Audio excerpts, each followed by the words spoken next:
My name's Jana Pittman. I'm a mother of 6 beautiful children. I'm now a doctor in women's health and I was an Olympic athlete for Australia. I think it's really hard to know what to expect as a parent when you're vaccinating your child, particularly if it's your first child. For me, I'm lucky I have that information, but I didn't always have that. Certainly the first couple of children I had, I was not a doctor. I had no medical information.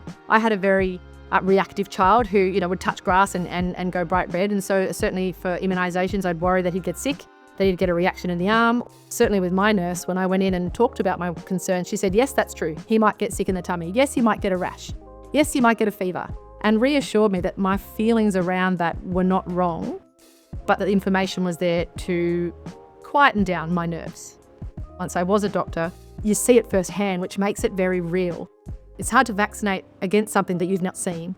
When we have eradicated most of the really preventable diseases in Australia, it's really hard to think, well, why am I giving this to my child when it doesn't exist as much? I haven't seen a child sick from that illness, but that's because we do the vaccination program. I unfortunately had a friend who lost their little one through whooping cough.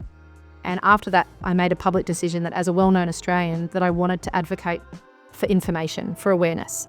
As a mum, I know you can sometimes be nervous around immunisations, but I think in Australia we need to be part of the solution, and childhood vaccination comes down to creating a herd immunity in the whole environment, in your community, your friends, in your family and Australia as a whole, and ensure that you're part of that collective response to make sure that all the children that can't have vaccinations will be protected as well. I think trying to remember vaccination dates is incredibly hard, but the awareness is to know that it has to happen. So as a mum of 6, obviously I had lots of children having vaccinations at different times. I could never keep up with the schedule, but I just made sure I knew about my GP, my community nurse, and making sure you book that appointment around the time that you know it's due is all that you can do as a mum.